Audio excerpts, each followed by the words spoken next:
신분들과 인사 나누겠습니다. 세상에서 가장 복되고 아름다운 얼굴입니다. 그 얼굴 보는 기쁨으로 하객감리교에 나왔습니다. 제 옆자리에 앉아주셔서 가문의 영광입니다. 사실도 그런데 그렇게 봐주셔서 대단히 감사드립니다.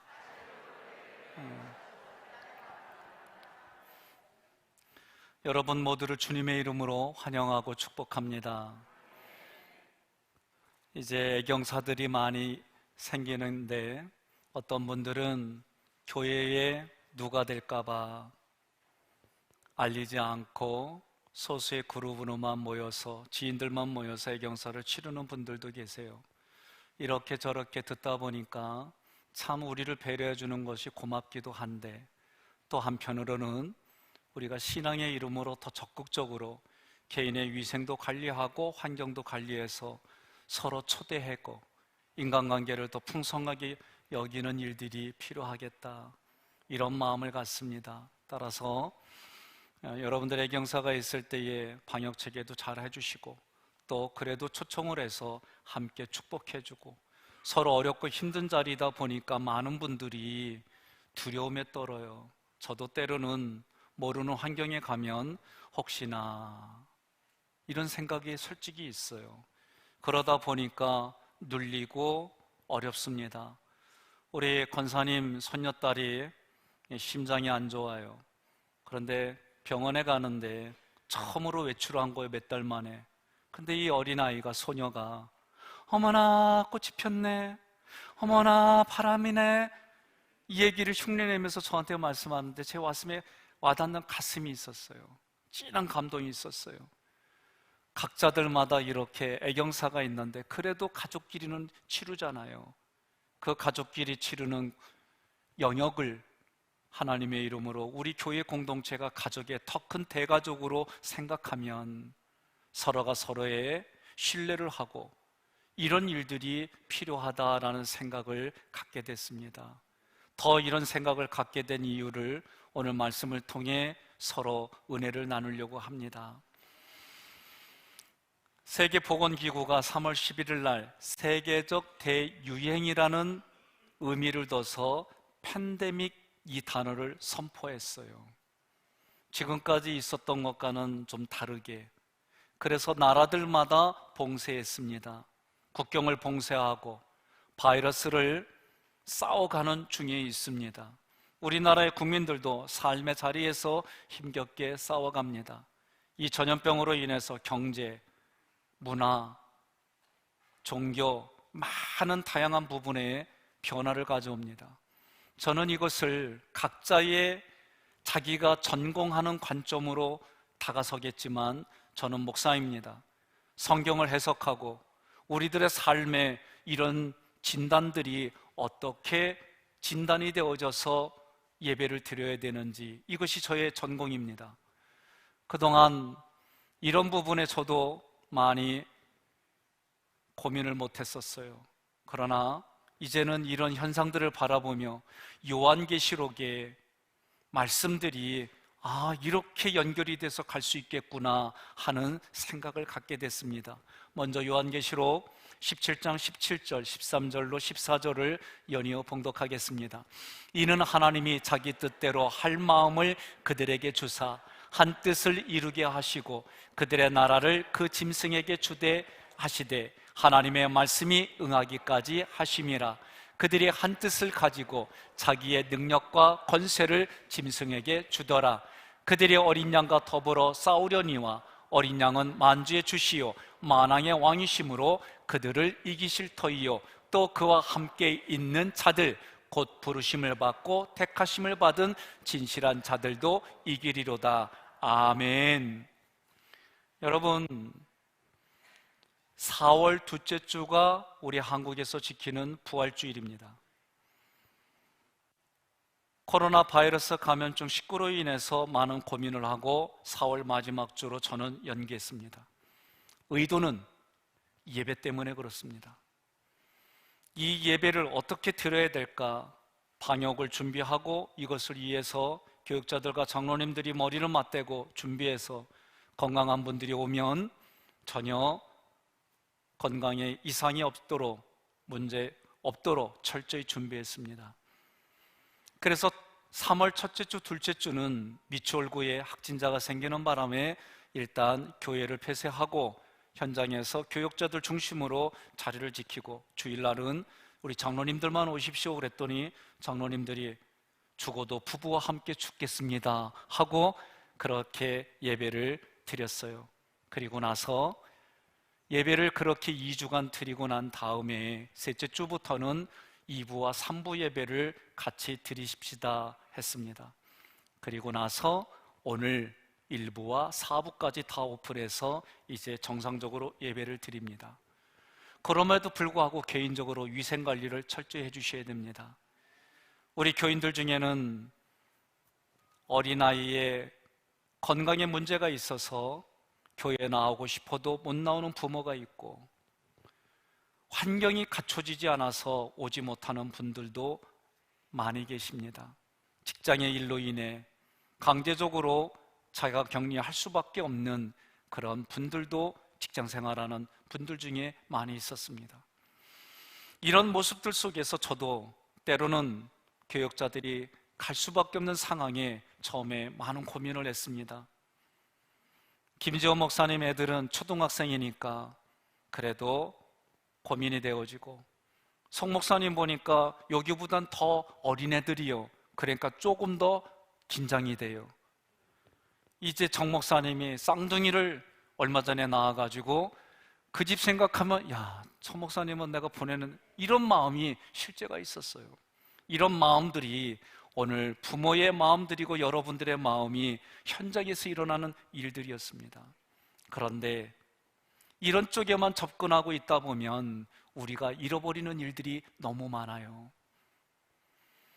더군다나 결혼식이 있고 장례가 있고, 그런데 누가 될까봐, 이런 고민들 때문에 전염병이 생겨서 누가 될까봐 축하하는 자리가, 위로하는 자리가 더 슬픈 일이 될까봐 알리지 않고 자기들끼리 하는 일들이 있었을 때 한쪽에서는 고맙고 감사하지만 또 한쪽에서는 서로에게 신뢰를 주지 못하는 이런 환경들이 마음이 아팠어요.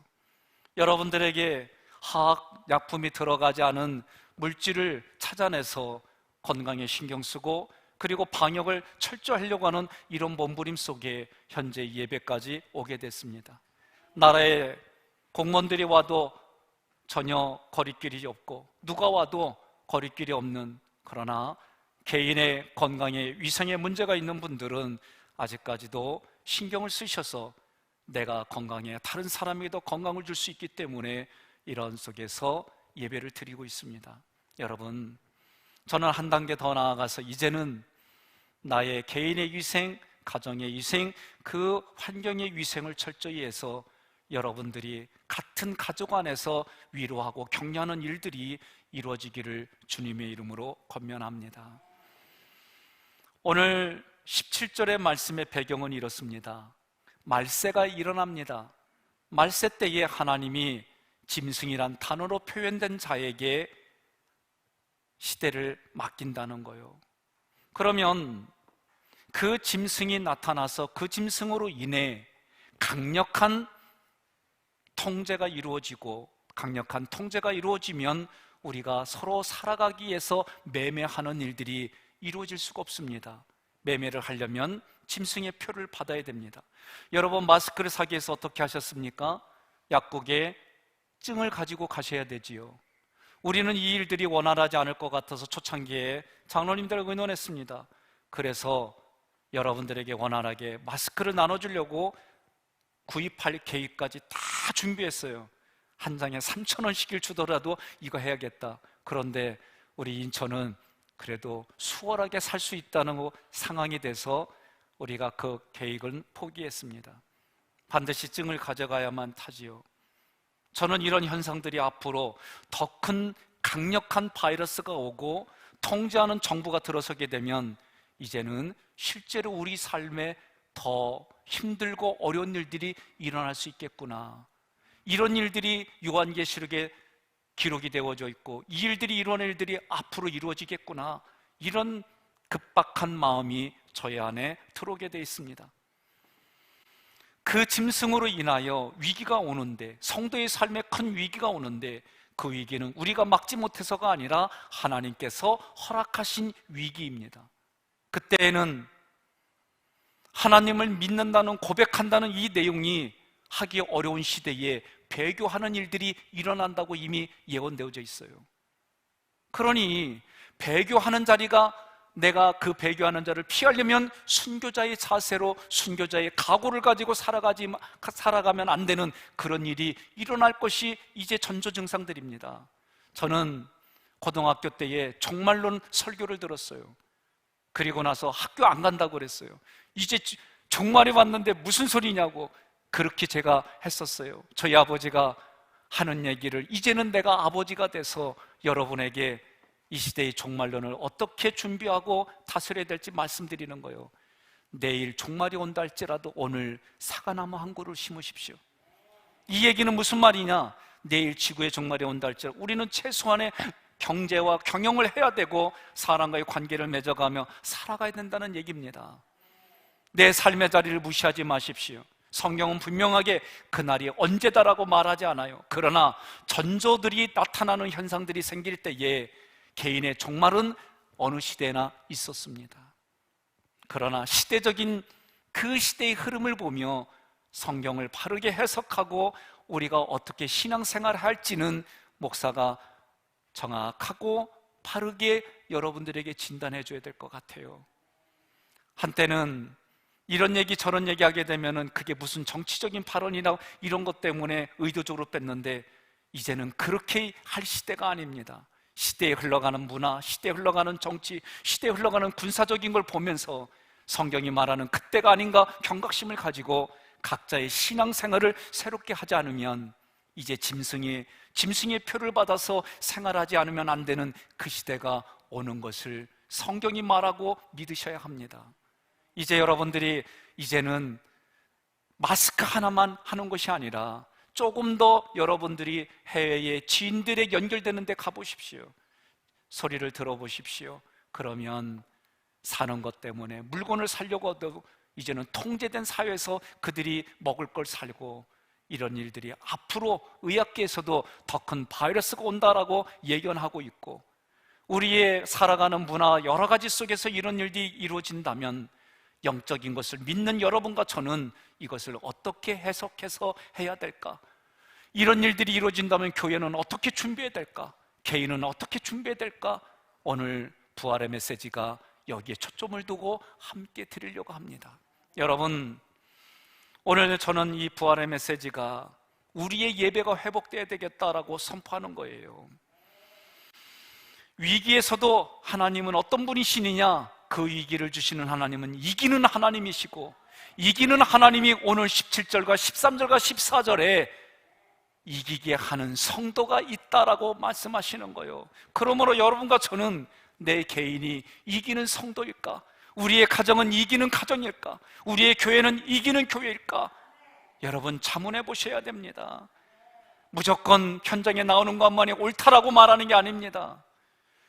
모니터에서 드리는 것이 잘못됐다고 말하는 게 아닙니다. 어느 곳에 있든 내 마음이 삼일체 하나님을 향하여 마음과 뜻과 힘과 정성을 다하여 드리는 예배인지 자기 자신에게 물어봐야 됩니다. 내가 두려워서, 무서워서 하나님을 배신하는 일들이 앞으로 더 크게 올 텐데, 오늘 우리는 그런 시대를 예비하고 준비하며 어떻게 예배를 드려야 될까? 이긴다라는 이 표현은 다른 모습에서 보게 되면 알곡과 쭉정이를 나눈다는 표현과 같은 표현입니다. 결국 나는 하나님 앞에 알곡으로 예배드려지고 알곡으로 이 땅을 살아가는가? 아니면 시대의 바람에, 코로나의 바람에, 더 강력한 통치의 바람에 흩날리는 쭉정이인가? 자기 자신에게 자문해 봐야 됩니다. 여러분, 지금은 짐승이 오기 전 코로나 바이러스 감염증 19로 인해 많은 이들이, 대다수의 분들이 겁을 먹고 있습니다. 저도 서두에서 말씀드렸던 것처럼 교역자가 가야 할 자리에 저도 전혀 낯선 곳에 가게 되면 그런 건강 염려가 되는 것이 사실이에요. 부격자들이 가야 되는 곳에 저 가정의 애들이 있는데 하는 이 고민들이 저도 있는 게 사실이에요. 이러다 보니 수축이 됩니다. 이러다 보니 우리의 마음이 쭈그러듭니다. 우리 권사님의 어린 딸이 그 아픈 심장 때문에 오래간만에 병원에 가는데, 그 병원에 갈 때도 사람들이 들이는 그때의 시간을 배려해서 어린아이를 데리고 밖에 나왔을 때에 그 소녀가 어머나 꽃이 피었네, 어머나 이런 바람이, 그 감성의 얘기를 들으며 제가 고민을 태워지는 거예요. 단순히 육신이 아니라 하나님이 우리에게 그런 날이 마지막 때가, 성경은 이날이다 저날이다 말하지 않는데, 그러나 시대에 흐르는 징조를 보며 우리는 영적으로 경각심을 가지고 신앙생활하지 않으면 안 되는 시대가 되었습니다. 여러분, 이런 염려로만 있을 것이 아니라 이제는 더 적극적으로 개인의 위생과 방역을 준비하고 그 자리에 살리는 마음을 가지고 초대할 수 있는 힘도 있어야겠다 생각이 되어집니다. 강력하고 무서운 짐승이 나타나면 배교하지 않을 수 없는 현장이라고 그랬어요. 배교하지 않으려면 순교자가 돼야 되는데 오늘 자기 자신에게 물어보는 거예요. 나에게 물어보는 거예요. 나는 순교자의 마음을 가지고 있는지, 순교자의 삶을 살고 있는지. 이제는 앞으로 예배는 이렇게 대다수로 드리는 예배가 점점 줄어들 수밖에 없는 구조로 갑니다. 그때의 가정에서 부부가 목사가 하는 그런 목회적인 왕같은 제사장이 되어져서 예배를 인도하고 말씀을 전하고 자신의 영성을 관리하며 가족들의 그들의 영적인 생활을 할 수 있도록 공급해주는 힘이 부모에게 있는지, 내가 만나는 조그만 조직에 내가 왕같은 제사장으로 목사가 하는 일들의 말씀을 전하고 연구하며 그들에게 신앙을 독려하고 격려하는 일들을 할 수 있는 왕같은 제사장으로 세워질 수 있는, 세워주고 그렇게 할 수 있는 힘이 나에게 있는지, 이제 이것을 위해 우리가 노력하고 헌신하지 않으면 안 되는 시대가 왔습니다. 그래서 그 시대가 됐을 때에 왕같은 제사장으로 역할을 감당하고 그곳에 있는 생명들을 살려주며 나를 통해 육체 입에서 생명수가 흘러가는 그런 소규모의 예배, 그것이 가정예배이고 그것이 속회이고 그것이 여러분들이 믿음으로 만나는 믿음의 형제 자매들이 만나는 장소가 될 텐데, 그러려면 그렇게 훈련시켜서 세워줘야 되는 것이 오늘 우리 교육자들의 책임입니다. 2주 전에 그 시스템에 대해서 고민하고 그리고 어떻게 준비할 것인지 얘기하고 이제 진행할 겁니다. 여러분, 저희는 2019년도에 출애굽기를 세미나 했습니다. 하나님의 말씀이 어떤 것인지 소규모로 또 했습니다. 우리 장로님들과 그 세미나가 끝난 다음에 3개월 동안 말씀을 나누고 훈련을 받고, 그리고 매월 마지막 주 저녁에 장로님들이 구조도를 설명을 하고 자기의 간증을 했어요. 오늘 저는 그 구조도가 어떤 의도와 의미인지 말씀을 나누려고 그래요. 다시 말해서 이기는 자가 누구인지, 이기는 자가 되려면 어떻게 성경을 이해하고 가지고 있어야 되는지, 나의 영적인 진단을 어떻게 진단하는지, 그 이야기를 출애굽기 12장부터 40장까지의 구조도를 가지고 말씀을 나누려고 그래요. 여러분, 오늘 말씀을 잘 들으셔서 평생에 내가 왕같은 제사장으로 사는 방법이 어떤 것인지, 내가 성화로 말을 할 때에 내가 이 땅을 거룩하게 사는 방법이 무엇인지 오늘 정확하게 이해하셔서 여러분들의 남은 인생에 왕같은 제사장으로 생명을 살리는 생명의 부양자로 살아가시기를 주님의 이름으로 축원합니다. 구조도에서 12장까지 칭의라고 말하는 거예요. 특별히 칭의라고 말하는 것은 하나님이 나에게, 죄인된 나에게 너는 의롭다 칭해 주는 거예요. 이것을 한자로 칭의라고 그러는 거예요. 12장에서는, 출애굽기 12장에서는 유월절 이야기가 나와요. 어린 양의 피로 문설주 좌우에 임방의 피를 발랐어요. 이것은 신약의 예수 그리스도의 피로 구원받는 것을 상징하는 거예요. 12장에서 그렇게 우리가 예수의 피로 구원받았어요. 하나님의 자녀가 됐어요. 하나님이 만드신 의, 그래서 그 의를 받아들였더니 너는 의롭다라고 하나님이 말씀하신 거예요. 13장부터 성화가 이루어지는 겁니다. 그러면 성화는 무엇일까? 성화는 삼일체 하나님이 나에게 덧입혀지는 거예요. 삼일체 하나님이 나에게 내 안에 들어와 계시는 거예요. 이것이 성화의 시작이고 이것이 성화입니다. 내 안에서 성화를 찾는 것이 아니라 위를 바라보는 나에게 위로부터 부어지는 하나님의 은혜가 내 안에 가득 차는 거예요.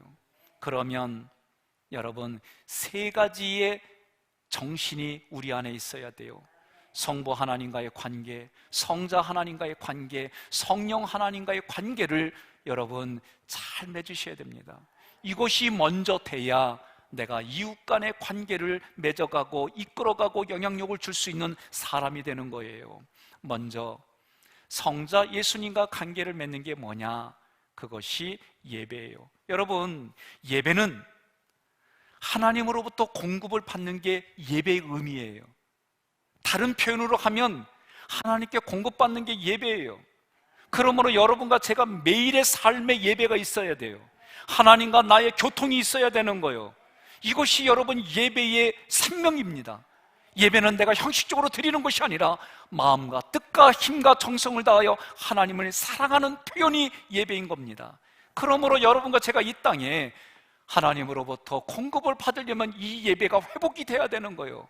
그래서 코로나 바이러스 감염증 19 때문에 고민하다가 마지막 주에 어떤 상황이 돼도 1부부터 4부까지 방역을 철저하게 준비하고 이 예배의 자리를 확산시키겠다라고 선언을 한 거예요. 여러분, 공급을 받는 삶이 예배의 자리이고 그 예배를 통해 공급을 받아서 하나님과 교통하고 관계를 맺어가는 거예요. 거기에 첫 번째가 성부 하나님과 관계를 맺는 예배를 드리는 거예요. 그러면 성부 하나님과 관계를 맺는 예배는 무엇일까? 그것은 내 삶의 우선순위를 하나님께 두는 거예요. 제가 우리 부목사님들과 함께 가면 항상 저를 먼저 섬겨줘요. 보면 쉽게 말하면 저를 어른신으로 대우를 해줘요. 앉는 자리, 먹는 거, 마시는 거, 모든 것에 제가 그걸 들으면 제 마음속에 내가 이들을 위해서도 더 잘해야지 이런 마음이 생겨요. 오냐? 그런 마음이 아니에요. 예? 영적으로도 내가 육신을 가지고 어느 자리에 가든지 하나님을 그렇게 대하는 거예요. 저희는 가는 교회에서 사역을 시작할 때마다 첫 번째 사례비를 그대로 하나님께 드렸어요. 오늘 저하고 함께 교육하는 자들이 다 그래요. 김지영 전도사가 이제 올해 목사 안수를 받기 전에 다른 교회로 이임을 했습니다. 다른 교회로 부임을 해갔습니다. 얼마 전에 인사하러 왔어요. 목사님, 안수식 때 안수 보좌 해주세요. 그래요. 그런데 저한테 그래요. 목사님, 잘 배워서 저 칭찬받으며 목회해요. 그래서 제가 가르쳐준 게 별로 없는데 뭘 칭찬받냐 하고 물어봤어요. 머리를 극적이면서. 그랬더니 목사님 배운 대로 첫 예물을 드렸더니 담임 목사님이 저에게 누구한테 배웠는지 목회 잘 배웠다 그러더래요. 지금까지 있던 목회자 중에 이거 한 사람은 너밖에 없다 그러더라는 거예요. 저는요, 오늘 설교가 끝나고 이 지역에서 여러분들 통해 이런 소리를 듣는 기대가 생겼어요. 근데 이쪽은 별로 아멘 소리가 안 나오네. 여러분, 성경을 바르게 해석해서 가르쳐줘야 돼요. 시대에 흘러가는 문화와 경제와 군사의 코드를 보며 하나님의 그 의도를 바르게 진단하고 처방을 해줘야 되는 일들이 이제 점점 더는 두렵기만 할 뿐입니다. 여러분, 돈만 그러나요? 시간도 마찬가지입니다. 저는 오늘 아침에도 일어나자마자 바로 몸이 안 일어나요. 눈을 말똥말똥 떠면서 비몽사몽관이지만 성부 하나님 앞에, 하나님, 오늘 하나님을 먼저 부르면서 시간을 구별해 드립니다. 이렇게 얘기했어요. 성자 예수님께 오늘 예수님이 주시는 말씀에 내게 주시는 양식이 있게 해주셔서 그 말씀으로 내 영혼이 풍성해지게 해주세요. 하나님 앞에 성부 하나님과의 관계는 첫 것을 드리는 거예요. 시간에도 물질에도 삶의 철학에도 하나님이 우선이 되는 거예요. 오늘 제가 부교육자들하고도 같이 가면 먹는 거 편안한 거 먹어 그렇게 얘기를 하고 저는 짜장면이요 그러면 또 짜장면만 시켜. 그래서 내가 그 다음날 짬뽕이요 그러면 또 짬뽕만 시켜. 한쪽에서는 미안한 감도 있고 한쪽에서는 저렇게 따라오는 사람을 보니까 제 마음이 더 애끓러요. 하나님의 마음이 이런 거요. 하나님을 우선으로 들 때 하나님의 오냐 그런 것이 아니라 여러분들의 마음이 하나님을 향하여 있을 때마다 하나님의 마음이 더 주고 싶은 마음이, 더 챙겨주고 싶은 마음이, 더 함께 주고 싶은 하나님의 마음이 오늘 여러분의 삶에 넘치기를 주님의 이름으로 축원합니다. 성자 예수님과 관계를 맺는 예배는 무엇이냐? 나의 삶에 구별됨이 있어야 되는 거예요. 무교병이신 그리스도를 양식으로 취하는 것이 예배요. 그러므로 오늘 내 눈에 보이는 그 양식을 성만찬으로 할 겁니다. 하나님이 예수님을 통해 주시는 그 양식이 오늘 우리 눈에 보이는 성만찬이에요.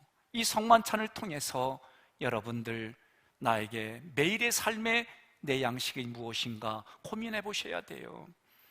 여러분, 하나님께서 매일매일 주신 것이 만나예요. 이 만나는 바로가 주는 양식이 아니에요.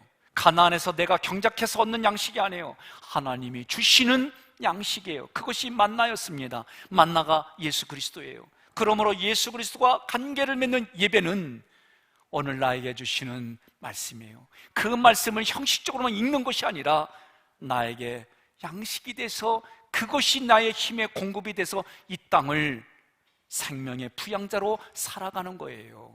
성령 하나님과 관계를 맺는 예배는 성령의 음성을 듣고 내가 순종하는 거예요. 그분의 뜻을 알고 그분의 코드에 맞춰서 가는 거예요.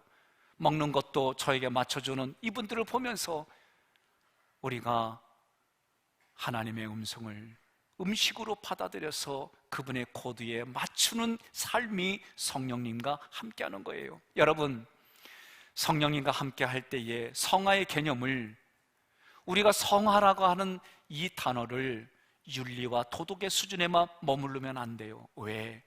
윤리와 도덕은 사람들마다 다 달라요. 지역마다 달라요. 장례가 일어났습니다. 충청도 어느 지역에 가면 개고기를 내놔요. 거긴 개고기 내놔야 장례 치르는 거예요. 전라도 가면은 반드시 홍어를 내놔요. 홍어회를 내놔요. 홍어회 내놓지 않으면은 안 된대. 홍어회를 내놓는데 부잣집들은 하나씩 쓸어서 내놓고 좀 가난한 집은 묻혀가지고 채소하고 내놓는데 나 몰랐어. 요번에 알았어. 경상도 가세요. 그러면 장례를 치를 때 거기는 뭐가 나냐? 고래고기가 나와요. 강원도 가세요. 그러면 뭐가 나와요? 문어다리가 나와요. 이렇게 문화와 습관과 다 다른데 하나님과 관계를 맺는 것이 우리의 예절과 우리의 도덕 수준으로 머무르지 마십시오. 하나님과의 관계로 해석해야 됩니다. 매일매일마다 그 하나님을 만나셔야 됩니다. 내가 하나님을 어르신으로 예우하려면 반드시 내 자신의 생각과 감정이 죽어야 되는 거예요. 저 사람들과 내가 부교육자들과 얘기하다 보면 내가 어떤 때는 늘 요 순간은 당신의 생각과 감정을 얘기해야 돼. 의도적으로 그렇게 얘기를 해요. 나한테만 맞추는 게 아니라 정말 너의 생각과 감정을 얘기해야 돼.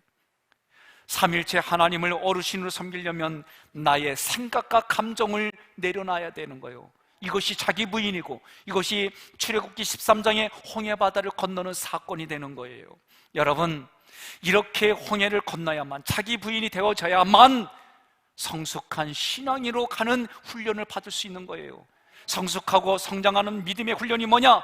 그것이 출애굽기 15장부터 18장까지의 5가지 훈련을 받는 거예요. 첫 번째 훈련이 15장입니다. 수루 강야입니다. 수루 강야는 성자 예수님과 관계를 갖는 겁니다. 이 얘기는 뭐냐?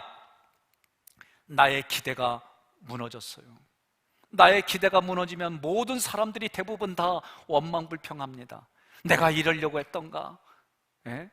이런 얘기들을 너무 쉽게 얘기하는 거예요. 그러나 여기서 훈련받는 게 뭐예요? 나의 생각의 틀을 바꾸는 거예요. 나의 기대치가 아니라 하나님의 기대치가 무엇이었을까? 하나님의 기대치를 깨닫고 하나님의 기대치에 맞추는 거예요. 이것이 한마디로 나뭇가지를 집어넣는다는 것이 십자가 정신이요. 세상은 십자가는 사형틀입니다 라고 말하지만 우리에게는 하나님의 사랑의 표현이고 은혜의 표현입니다 라고 하는 십자가가 깨달아져야만 나의 기대가 무너졌을 때에 살아날 수 있는 거예요. 저도 나 중심으로 살아가는 일들이 쉽게 와요. 아내하고 관계 속에서, 아이들과의 관계 속에서, 자녀들과의, 그리고 영적인 자녀들 관계에서 나 중심의 생각과 감정이 늘 일어나요. 그러나 그럴 때마다 이 환경을 허락하신 하나님, 이 사건을 허락하신 하나님, 여기까지 불러주신 하나님의 의도는 무엇일까 고민하는 거예요. 그 고민하고 묵상하는 가운데 깨닫게 해주실 때 나의 모든 것을 내려놓고 바꿔가는 일들이 현재 저의 모습인 거예요. 여러분, 내가 기준이 아니라 하나님이 기준입니다. 내가 원하는 것이 아니라 하나님이 원하는 것에 내가 초점을 맞추는 인생이 15장 수루 강야의 모습인 거예요. 하나님의 기대가 뭡니까? 하나님의 기대치가 무엇입니까? 출애굽기 15장 25절로 26절에 하나님의 기대치가 법도요, 하나님의 기대치가 율례요, 하나님의 기대치가 여호와의 말이요, 의요, 규례라고 성경이 말하는 거예요. 그것이 하나님의 기대치가 내 기대치가 되어져야 여러분 원망과 불평이 사라집니다. 하나님의 기대를 매일 찾으십시오. 이것이 십자가입니다. 우리는 회개기도를 도덕적으로 잘못된 것을 찾아내려고만 합니다. 그렇게 얘기하는 게 아니에요. 회개기도는 매일 하나님의 기대치를 찾아서 그 기대치 앞으로 나아가는 것이 회개기도인 줄 믿으시기를 바랍니다. 두 번째 16장의 신광야는 하나님과의 관계를 맺는 거요. 하나님과의 관계를 맺는다는 게 뭐냐? 하나님이 공급해 주시는 만나만 먹겠습니다. 하나님이 주시는 말씀만 내가 먹겠습니다. 이 만나를 이스라엘 백성들이 얻으려고 매일 아침마다 나아갔어요. 여러분과 제가 일주일에 한 번만 주일에 말씀을 먹으면 이거는 제사장이 먹는 거예요. 여러분과 저는 매일매일 먹어야 되는 거예요. 오늘도 하나님 나에게 주시는 양식이 무엇입니까? 말씀을 통해 읽어가면 나에게 주시는 말씀이 무엇입니까? 하나님, 이 말씀을 통해 내가 오늘 힘의 공급을 받으려고 하는데 오늘 나에게 주시는 공급이 무엇입니까? 같은 성경을 읽더라도, 같은 구절을 읽더라도 나에게 주시는 공급의 의도가 다 날마다 다르다는 걸 깨닫게 해주십니다. 사랑하는 성도 여러분, 그들이 언제 양식을 구하러 나갔어요? 첫 시간에 나갔어요. 그래서 저는 오늘도 아침에 일어나자마자 의도적으로 성부 하나님, 오늘 내가 하나님의 공급으로 살게 해주세요. 오늘 내가 설교하는 것으로만 사는 것이 아니라 설교하기에 준비될 때 오늘 말씀 중에 내가 부대끼고 이 말씀 앞에 내가 머리 숙였던 것이 오늘 나의 양식으로 삼게 해주세요. 고백하는 거예요. 여러분, 여러분과 제가 이런 훈련이 되어져야 돼요. 17장에서 르비딤, 그 르비딤 광야에서 훈련을 받아요. 성령 하나님과의 관계예요. 물이 떨어졌어요. 목말라요. 여러분, 살아가면서 목마른 게 무엇이 있습니까? 경제적으로 쪼달리면 그들의 목마름은 경제예요. 건강으로 내가 아프면 그 목마름은 건강이에요. 여러분과 제가 살아가는 삶의 현장에 목마름이 있습니다. 저도 우리의 자녀들이 성장할 때마다 그때마다 고민하는 거 있어요. 없는 게 아니에요. 저 또한 나이를 하나하나 먹어가면서 생각내어지는 일들이 이제 점점 달라져요. 다 달라요. 먹는 것도 이제는 시골 밥상이 아니면 어려운 내면 구조가 됐어요. 공감이 안 되는군요. 먹는 것만 그렇습니까? 마찬가지죠. 살아가는 삶의 문화가 달라지기 시작해요. 그럴 때 목마름이 뭐냐고 물어봐야 돼요. 여러분의 목마름이 무엇입니까? 내가 정말 이 안에서 허기지며 그 허기진 것을 채우려고 하는 게 무엇입니까? 자신에게 물어봐야 되는 거예요. 예수님이 수가성 우물가에서 말씀하셨어요. 그 물을 먹으면서 이 물을 먹어도 또다시 목마르거니와 내가 주는 물은 영원히 목마르지 않는다. 자신이 생수라고 말씀하셨어요. 여러분과 제가 하나님 앞에 나아가면, 그리스도께 나아간다는 것, 그리스도와 관계를 맺는다는 것, 성령님과 관계를 맺는다는 것, 개념을 이야기할 때 르비딤에서는 그리스도께 나아간다, 이 얘기예요. 그리스도께 나아가는 게 뭐냐? 그것은 기도의 자리에 나아간다라는 거예요. 기도의 자리에 나아가서 나의 목마름을 해결하는 거예요. 주님이 주시는 생수를 받으라는 거예요. 그 생수가 나에게 부어지면 내 육체에 비해서 그 생수가 물같이 흘러가는 그런 역사가 우리들의 삶에 넘치기를 주님의 이름으로 축원합니다. 생수를 마시면 갈증이 해결돼요. 여러분, 생수를 마시면 갈증이 해결됩니다. 그럼에도 불구하고 많은 사람들이 그 목마름을 하려고 하는 것이 또 목마른 곳으로 가는 것을 보게 돼요. 여러분, 기도의 자리로 나아가서 하나님이 주시는 생수를 먹어야만 인생의 목마름이 해결됨을 믿으시기를 바랍니다. 18장에서 아말렉과의 싸움이 나와요. 이게 무엇일까? 옆에 분에게 이렇게 인사하겠습니다. 아말렉이 되지 마십시오. 아말렉은 하나님이 가장 싫어한 민족이에요. 하나님이 아말렉을 멸하라고 한 이후에 400년 후에 사울 왕이 아말렉을 살려줘요. 그 결과 사울 왕은 멸망합니다. 도대체 아말렉이 무엇일까? 성경을 근거로 말한다면 아말렉은 한마디로 하나님과 원수를 맺는 사람이요, 민족이에요. 그의 모습은 뭐냐? 현실에 와보면 교회를 대적합니다. 주의 종을 괴롭힙니다. 이렇게 살지 말라는 거예요. 아말렉을 진멸하라는 얘기는 그런 짓 하지 말라는 거예요. 오히려 사람의 마음을 얻으려고 하라는 거예요. 사람의 마음을 얻어서 기도의 파트너를 얻으라는 거예요. 영적인 파트너를 찾아서 모세와 아론과 훌과 여호수아의 역할을 감당하라는 거예요. 여러분, 오늘 그렇게 하겠다고 마음에 결단하시면 아멘으로 고백하시기를 바랍니다. 그렇게 살라는 거예요. 때로는 저도 오해할 때가 많아요. 여러분들은 오해 안 합니까? 오해할 때 많아요. 저는 우리 집에서도 오해할 때 있어요. 삐질 때 있어요. 그게 앞부분에서 말한 기대치가 있기 때문에 그런 거예요. 그 기대치 때문에 그러기 때문에 기대치를 내려놓는 거예요. 얼마 전에도 제가 기대치를 가지고 집에 갔습니다. 그 기대치는 뭐냐? 가족들과 함께 식사하는 거예요. 지들끼리 다 먹었대야. 내가 얘기했잖아요. 같이 먹으려는 기대치가 무너지니까 화가 나는 거예요. 꼴비기 싫고. 옆에 분한테 그러세요. 도끼인 개끼니요. 별것도 아닌 건데, 아무것도 아닌 건데 나의 기대치가 있고 나의 요구가 있고 욕구 때문에 그런 일들이 가정에서부터 살아가는 삶의 자리에 얼마나 많은지 몰라요. 여러분, 그 일들이 다른 사람에게 아말렉이 돼서는 안 된다는 얘기예요. 오히려 나 어려워요. 그러면 그 어려움의 소리를 듣고 그랬구나, 공감의 언어를 쓰며 내가 함께 기도할게, 이렇게 여러분 나아가야 되지 않겠습니까? 서두에서 말씀드린 것처럼 애경사, 요새 이런 것 때문에 그렇게 하는 게 오히려 예절이 됐고 다른 사람을 배려해서 마스크 써주는 게 예의가 된 이런 시대에 여러분 한 발자국 더 나아가자는 거예요. 그것 때문에 잃어버리는 게 있다면 가감하게 개혁하고 오히려 생명을 살리고 교통하고 관계를 맺어가는 일들을 찾아내서 나아가자는 거예요. 그것이 영적으로 기도의 파트너를 얻는 거예요. 마음을 얻는 거예요. 여러분, 땅을 얻는다는 게 무슨 얘기입니까? 산상수훈에서 땅을 얻는 것이 바로 마음을 얻는 거예요. 어떻게 하면 마음을 얻을 수 있습니까? 그 일들을 하려면 대가를 치러야 되는 거예요. 그 일들이 세상의 바람에 흩날리는 축정이가 되지 말라고 성경은 경고하는 겁니다. 18장의 마지막에 리더십의 한계가 옵니다. 모세는 몸을 가지고 있으니 수백만 명을 다 일일이 대할 수가 없어요.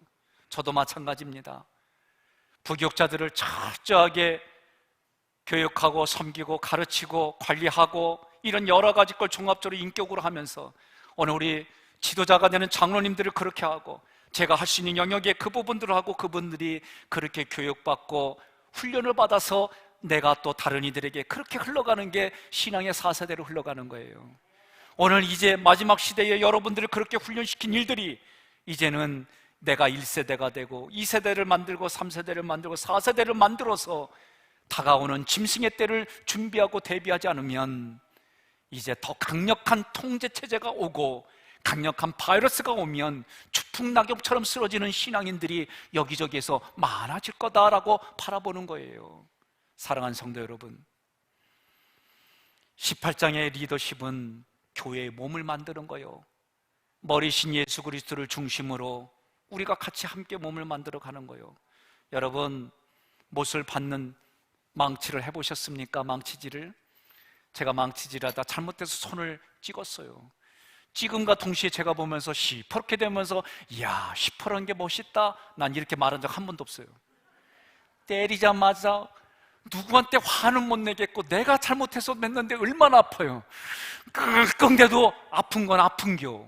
여기가 맞았는데 왜 마음이 아프고 온마음이 아파? 이게 몸의 구조예요.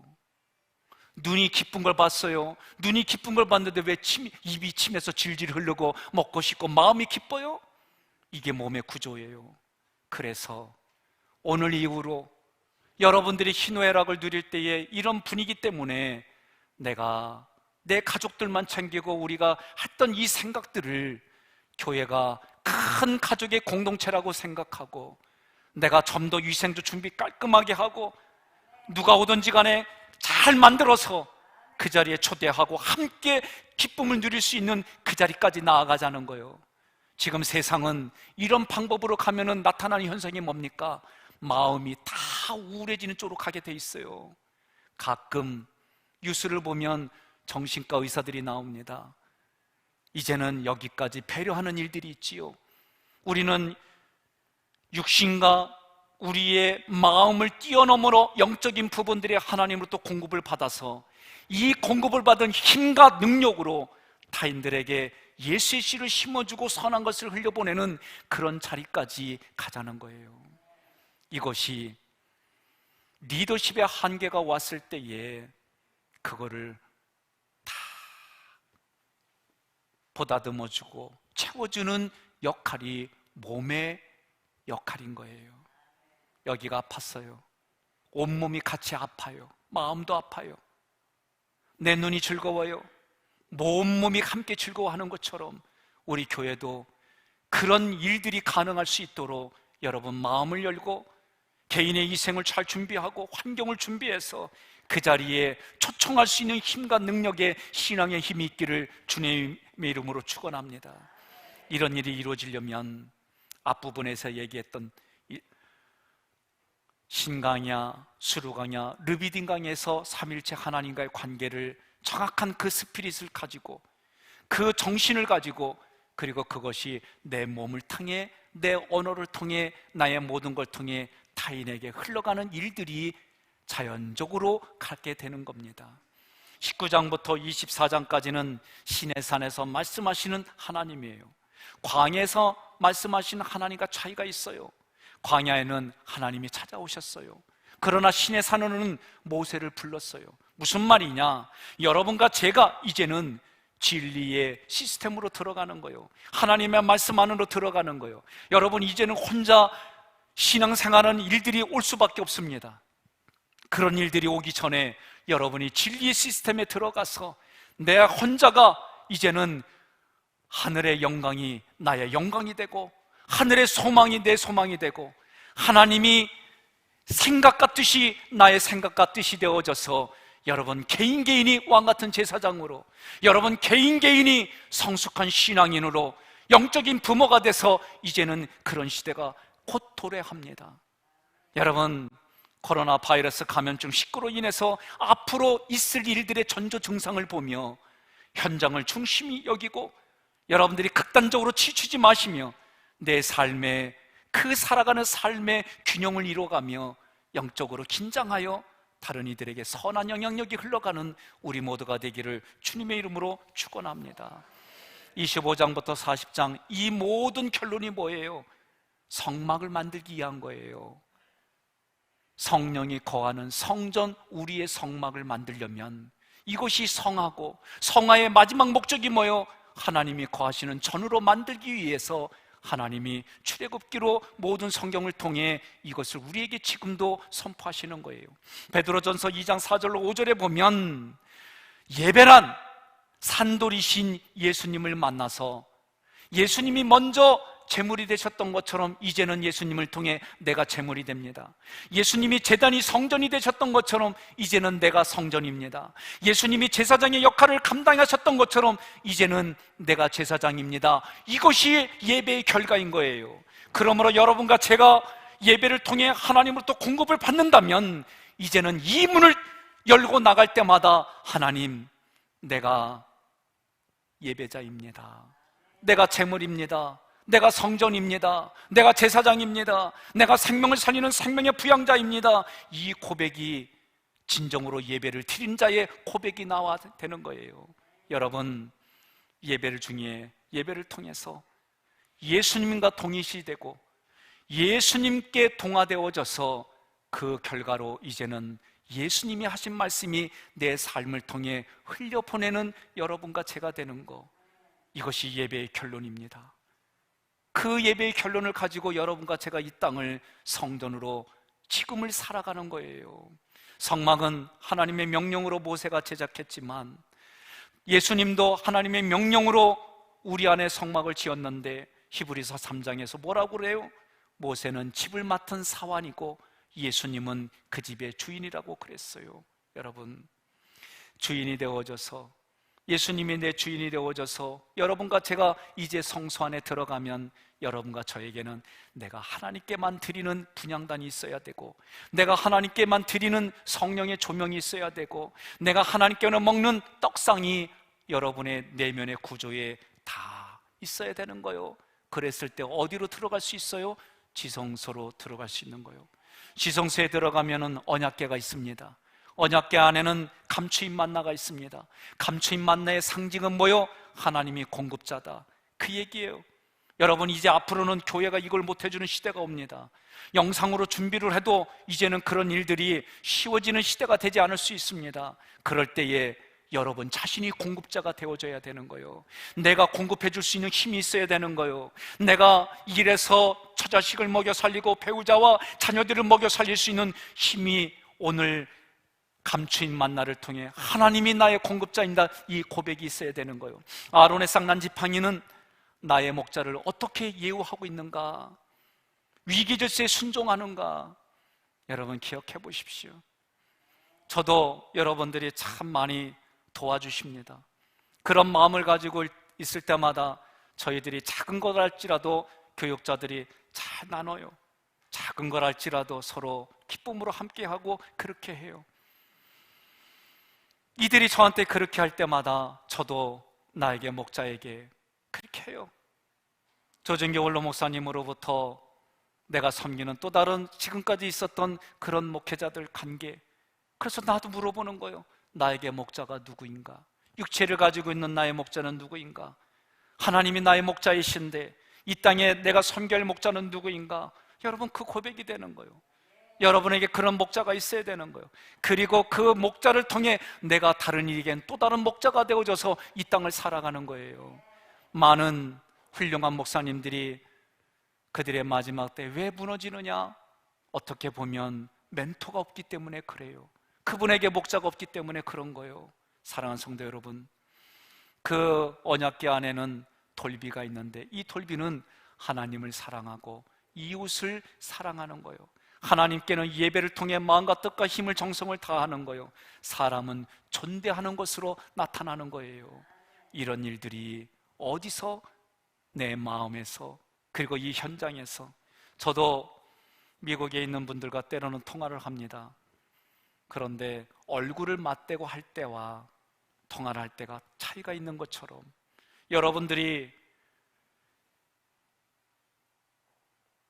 영상과 이런 걸 통해서 드릴 수밖에 없지만 건강해지면 이 자리에 나와서 드려지는 예배는 감동이 또 달라요. 옳고 그름이 아니라 내 신앙의 삶이 퇴보하고 있다면 현장으로 나오십시오.